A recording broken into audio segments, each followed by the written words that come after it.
quite well out there, and then that second goal pretty much killed you, didn't it? 40 minutes doing very well, I thought, against the top side. And, you know, you have to keep it tight at places like this, and you have to work for the counter, which we did. Finding them killer moments, obviously that's the story of the season so far, before and with me. You know, and that defined that period. And then, obviously, a soft goal from our point of view, only yardages, the back four just got a bit open for the first time. And good from them, because that's what they do. They slide and they look to play quick passes into the box, so fair play to them. And then really the second one, you know, as a manager, it's hard to legislate for. And then once you're 2-0 down at a place like this, it's very difficult, we know that. And then we had to take the second half on. And at the end of the day, you saw why they're top of the league in the second half. You know, so it's not always about us. There was lots of things we could have done better, but at the end of the day, they're a top side and they showed it in the second half. Bearing in mind what had happened in the final minutes of the first half, what was your message to the players at the second half time? Well, to take on our performance, you know, because once their nose is in front, it doesn't mean you can't get back into them games, but it's tough. But what are we going to do about it? And you know, we tried, but they started so well in the second half. You know, and it's difficult to play like this when they're so confident. They work, they tried, but they kept passing and playing, which they do. But the work on transition has improved no end. You know, you got to remember this aside. I mean, I know they've signed players as well, but some 18 months ago, the manager's getting questioned and the team are getting questioned, and they've been on a journey since then. And I think we've all seen that.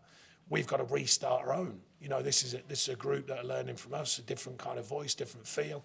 But some of the problems have been there. We've got to try and change that. And a lot of it is the mentality, particularly away mentality.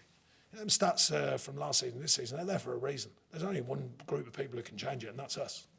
Was the switch Paul get on for the game, was that tactical, or was that more reason, was that for injury? Yeah, well, we've got 3 games of the week. We're looking at the players as well. We're managing that.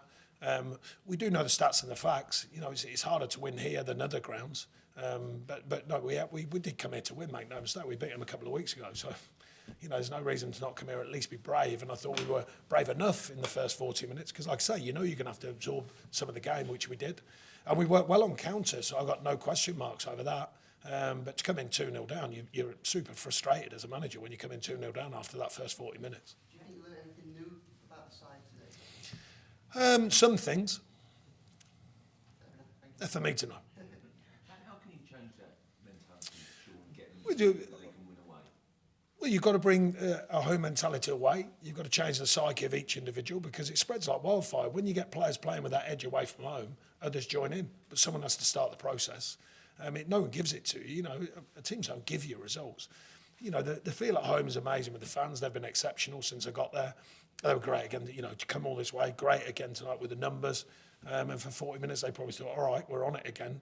And there was a lot to like about the performance against Villa as well. You know, at home, we too many soft goals. I will say that since I've been here, there's too many soft moments, individual errors and stuff like that.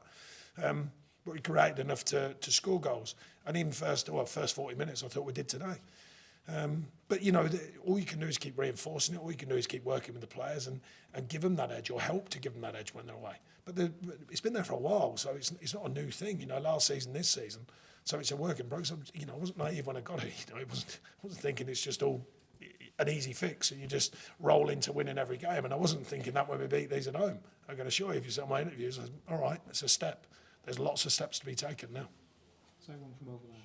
Sorry to labour the point on the second goal. Can you just explain what kind of went on with it? Nope, I have no explanation. Just other than sometimes players get caught in 3 minds, not 2 minds, and it's just like one of them odd moments. They don't occur very often, but when they do, they always look like that. And, you know, we nearly got away with it, I think, with the VAR. I haven't seen it back, but I presume it was onside.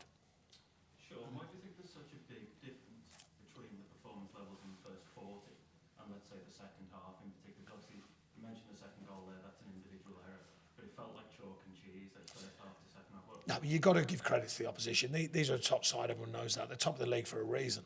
You know, they're not there by default, they're there by design. They're playing very well, they see the picture quickly, they're super confident, which, you know, I've seen players who are super confident, players who people didn't even think were good players or not that good a player, you know, at the last club I was at, and yet when you're super confident, look, like we finished 7th with a side that everyone thought would probably get relegated, you know. So when players are playing at the top end of their performance levels, it spreads quickly. But when you're down there, it's how you can change that. So that's the key now, is how we can change that.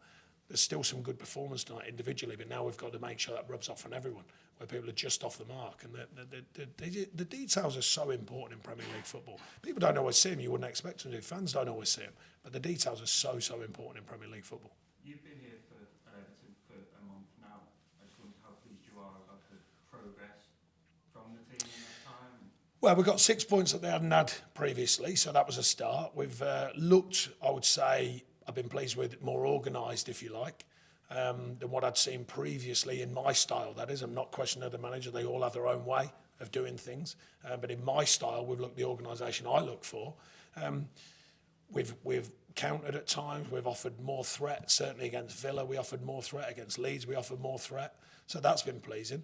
But the mistakes are still there, and I think they've had a bit of that over this season, so we've got to eradicate them. And just the details, you know, the constant search for the details to be right. And that's what, you know, one thing I noticed with Arsenal tonight, and I've seen Man City do it as well, you know, they keep a clean sheet at the end there. They're throwing bodies to keep a clean sheet. When Damari Gray gets his finish in, we're trying to score, and they're still throwing bodies. You know, Alex Woodward drove down the right, there's 4 bodies around him. That's when you're super confident. That's when players are playing with freedom. Not just attacking. Everyone sees the attacking side as managers. You see the defending side. You see the work in transition. You see the hard work that teams are putting in. And Man City have done that years after. You know, we can all talk about their passing, amazing at times. But trust me, the ball turns over at Man City, they are after you. They shut you down very, very quick. Their habits are good. And I think Arsenal showed that second half particularly, that the habits were good. With that in mind, are you happy with that element in Everton's performance in the second half? No, I'm not saying anything about ours. I'm putting it on them. The fact is we've got a lot to learn. And it's a continuing learning curve, football anyway. But certainly when you're having a challenging season, you've got to learn, and you've got to learn quickly. Is there any chance of Calvert-Lewin being back at the week? We'll see, but I think it'll be a close call because we've got to get him properly fit. I don't think he has been for a while now, so we've got to make sure he's properly fit because we can't put him in for one game and then lose more. There is a lack of threat up front. Well, I thought Neil's worked so hard again tonight. He's got another few chances or maybes. He did on Saturday. He had one cleared off the line. He had one cleared off the line against Leeds, I think it was as well. You know, I mean, he's a player that we know has got a record where he can score goals, but it's not just about one player, by the way. Keep hearing everyone talk about one player. You can't ask a team to defend and then say, well, but you're only allowed to one player to score.